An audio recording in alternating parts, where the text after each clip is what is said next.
Over the years, there have been numerous portrayals of our beloved wall-crawling, wisecracking, web-slinging, hash-slinging, sold my marriage to the devil, can't hold a stable job, friendly neighborhood hero, Spider-Man. But there have only been 3 live-action movie versions of him, each with their own differences. However, one of the defining traits that Spider-Man shares across all versions of him, regardless of media, is that the universe fucking hates him.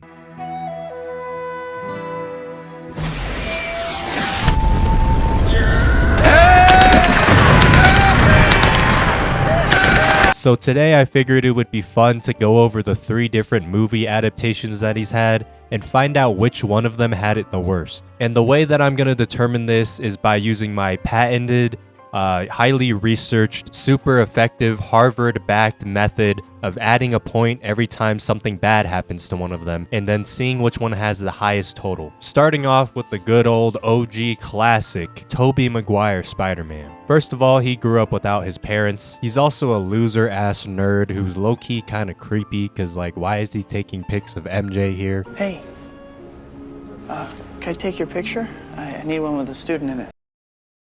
He's of course bullied by Flash Thompson, and once he gets his powers, he doesn't get paid for the wrestling match. Rip Bozo. The wrestling manager gets robbed and then he lets him go, but then that dude ends up killing his uncle. Rip Bozo. His best friend Harry Osborn's father, Norman Osborn, becomes evil and insane and tries to kill him. He then proceeds to inadvertently kill his best friend's father. I would never hurt you. I knew from the beginning. If anything ever happened to me... Godspeed, Spider-Man.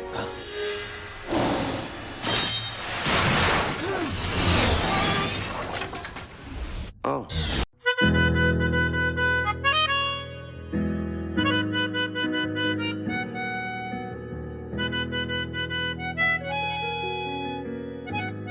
Rip Bozo. He turns down MJ, who was basically the love of his life.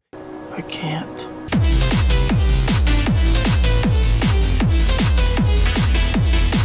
And she proceeds to date not only his best friend, but also his boss's son. Hell nah, bro. I mean, how you let that slide, bro? And speaking of his boss, he treats him like shit. You're fired!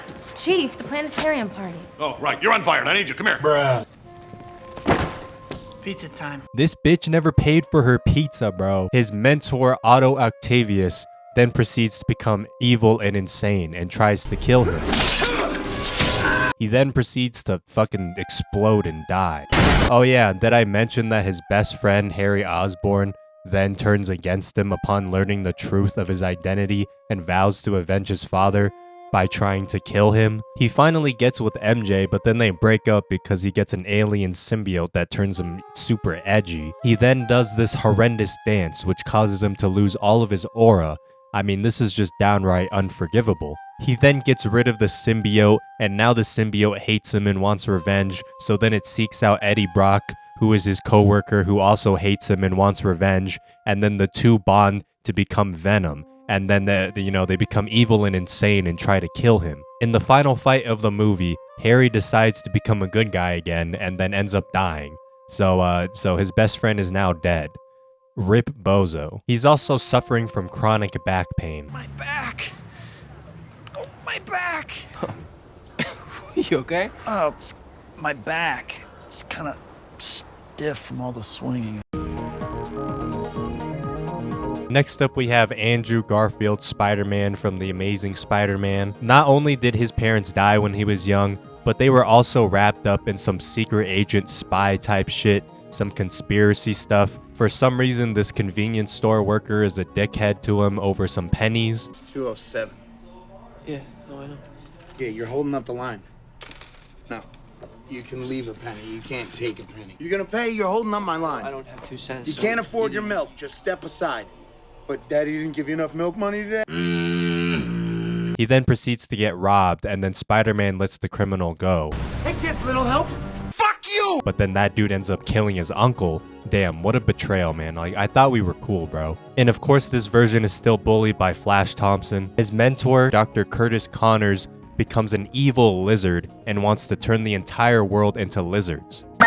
Oh yeah, and he also tries to kill him. Why does every father figure Spider-Man have either become evil or die? He wants to date Gwen Stacy, but makes a promise to her dying father, who was a police captain, to stay away from her in order to protect her. Leave Gwen out of it. Promise me that. You promise me. Damn, that's really unfortunate. He can't kindle this love he has for her because he needs to maintain the responsibility and, you know, protect her from, oh wait, no, he's gonna get with her anyways. Yeah, okay, bro. Gee, I sure hope this decision doesn't end up haunting him for the rest of his life. His childhood bestie, Harry Osborn, is dying from a terminal illness. One of his biggest fans becomes a being of pure electricity and tries to kill him. Harry gets injected with what he thinks is a cure, but instead it turns him evil and insane. Gee, I wonder who he's gonna try and kill. Since Spider-Man completely ignored the promise he made to police captain Stacy, he inadvertently gets Gwen killed due to fall damage because Green Goblin dropped her, causing him to spiral into mega depression. Yeah, that's right, not just any normal depression, mega depression. Imagine being this guy and you get sent to heaven and you're like, oh, good thing Peter promised me that he's gonna stay away from Gwen, and then all of a sudden your daughter just appears in heaven right next to you. I mean, I'd be pissed, bro. And last but not least, we have Tom Holland Spider-Man. Not only did this guy not grow up with his parents, but he also never had an uncle. Like, bro, where is his uncle, man? He met Tony Stark, but then he didn't hug him. That's not a hug, I'm just grabbing the door for you. Unbelievable. That's so sad. He's of course also bullied by Flash Thompson, and he got stuck in a storage unit for hours. That's pretty terrible. He wanted to go to a school dance with his crush, but ended up having to ditch her because it turns out her father was the villain he was fighting the entire time. So then he beats him and then sends him to prison. Yeah, that's pretty bad, honestly. He went to space and then got turned into dust and stopped existing for like 5 years. And then he came back to watch Tony Stark, his mentor slash idol, sacrifice himself and die.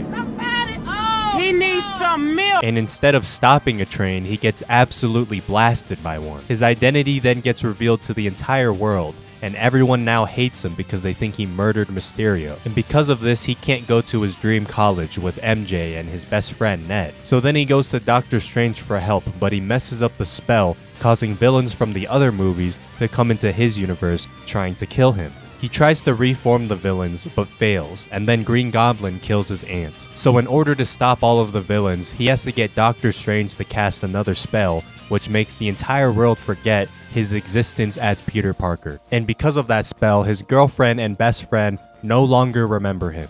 So now he has to live in this shitty rundown apartment alone with no friends or family, no education opportunities, because he literally doesn't even have an identity anymore. Wow, that is epic, guys. Also, I just realized the only thing that the final spell did was make people forget that Peter Parker existed. But like, what about the fact that people think that Spider-Man killed Mysterio? What happened to that? Is that still there? Like, bro. So based off of this data, we can see that Tom Holland and Tobey Maguire are both tied for the amount of suffering that they faced as Spider-Man, which is surprising because Tom Holland has appeared in more movies than Tobey, but I'm gonna have to give it to Tom solely for the fact that he's gonna have more movies coming out, which means more opportunity for suffering.